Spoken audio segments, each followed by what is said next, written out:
How's your constipation? Smoking in public has been reduced to the most extreme criminal activity that society allows to take place, though limited to zones. Don't get me wrong, I agree smoking is bad, very bad. I do feel for the smokers though. It is true that the smoking will kill them and that they make a bad choice and so on, but the fact of the matter is that they do get severely looked down upon as a nuisance in modern society. As they huddle together outside in the cold, in the corner of buildings, I cannot help but feel bad for them. And at times, I feel bad for myself too, as I frantically search for vanishing places that allow one to smoke a cigar and drink a scotch at the same time, in the warmth that being indoors provides. My good friend Sean called me one day and talked excitedly about his new lounge that had opened up for those of us who were foolish enough to smoke. It sounded like an excellent idea, and Sean booked a place for the following week. I arrived there on time and, true to his word, it was a place where you could smoke a cigar indoors. I sat down in a plush sofa and lit my cigar while waiting for my scotch to arrive. Sean was late, and when he did join me, he looked a bit preoccupied. As he placed his order, I asked him what was bothering him.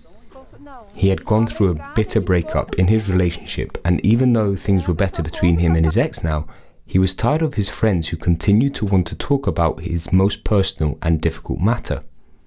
Sean said, "I want to move on, but every time I take a step forward and start to smile, somebody starts to talk about the past.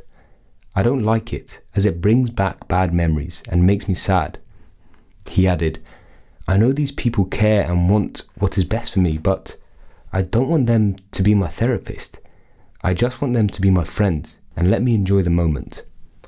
I could see that Sean was getting increasingly angry and upset about the whole situation, to the extent that he wasn't even able to enjoy the place that he had been raving about all week. I was in a tricky spot.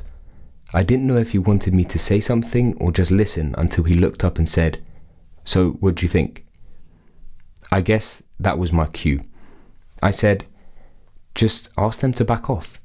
Tell them you understand that they are well-wishers and that they care, but explain that you don't want to discuss your personal and intimate feelings with them anymore because it causes you hurt and pain." Sean didn't look too convinced.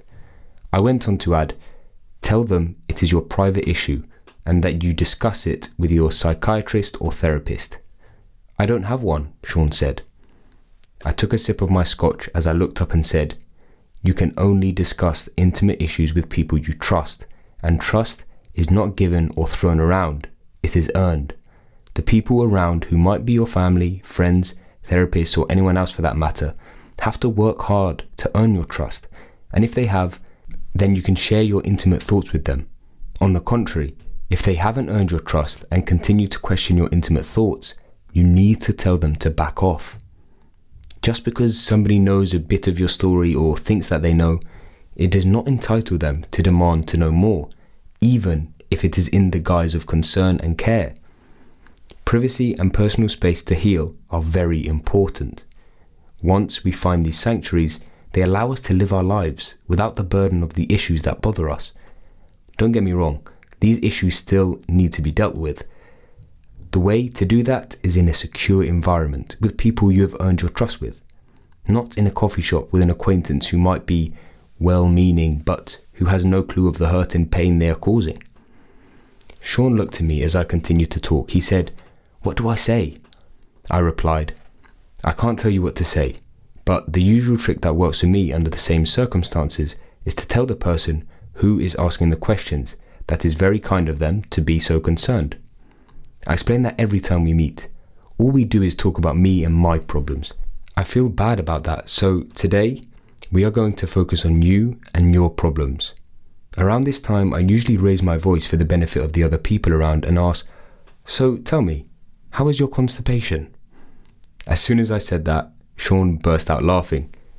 The hostess, who had walked up to our table and caught the constipation bit of the conversation, gave Sean a concerned look and then looked at me. With a helpless shrug on my shoulders, I continued with my cigar. The end.